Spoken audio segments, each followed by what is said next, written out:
I'd like for you to think back when you were a teenager and ask you, did you think that your mother's guidance interfered with your fun and she had no clue what she was talking about? No. Raising my brothers and I was my mom's biggest challenge. I didn't want to hear what she had to say. I had life all figured out. I didn't need her guidance, and I knew it all. What changed? Tonight, I'd like to share with you some of the things that my mom taught me that impacted my life and who I am today. My mom was a very caring person, always outside of herself. She took an interest in other people. She showed it through making an Afghan, writing poetry, making calls. See, how you doing? My mom was very sick for a number of years with cancer. And she worked at a company and had this friend, Connie. One day, Connie called my mom and she started to tell her about all her problems, what her boys were doing, and all of these issues that were going on in her life. My mom said, asked her questions, offered suggestions, and when they got off the phone, my mom took the time and wrote Connie a note and addressed all of those issues that Connie shared with her.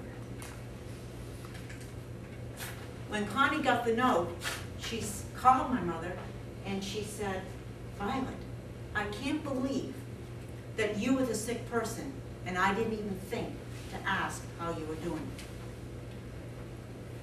I told my friend Suzanne that story and she said, Lynda, you are so much like your mom. I considered that the ultimate of a compliment because my mom gave that gift to me.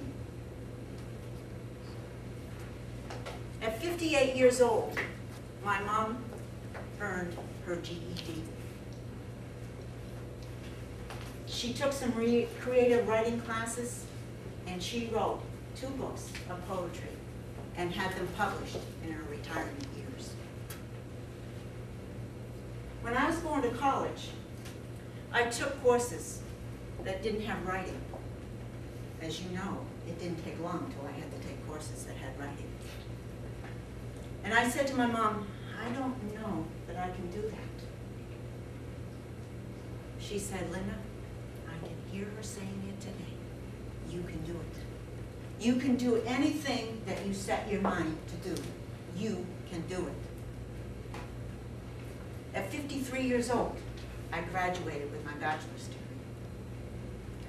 And a few years later, I took a creative writing class, and I thought, I can't believe I'm following in my mother's footsteps. I heard, I listened, I'm doing. After that, I joined Toastmasters because I wanted to continue to learn and grow.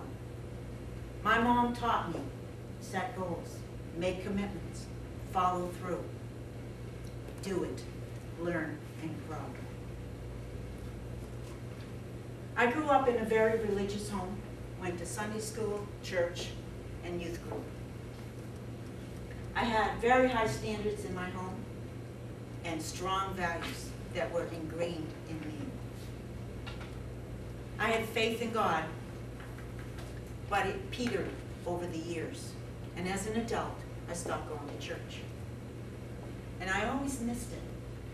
And I could hear my mom in the background saying, you need to go back to church. A few years ago, I decided that I was going back to church. And when I'm sitting in church and I hear those hymns that my mom played on the organ, it makes me cry. My mom was a very spiritual person, had strong faith in God, was very content with who she is. She was. And She had that inner peace that shined through her in all of her interactions. I'm grateful that my mom gave me that gift. My mom was an inspiration and a power of example in my life. She taught me to set goals, to make commitments, to follow through, to do it, to believe in myself, to stand up for myself, and do what was the right thing because I knew I could do whatever I set myself up to do. Thank you, Mom. I appreciate your guidance in making me the person I am today. I heard you, I listened, I'm doing it.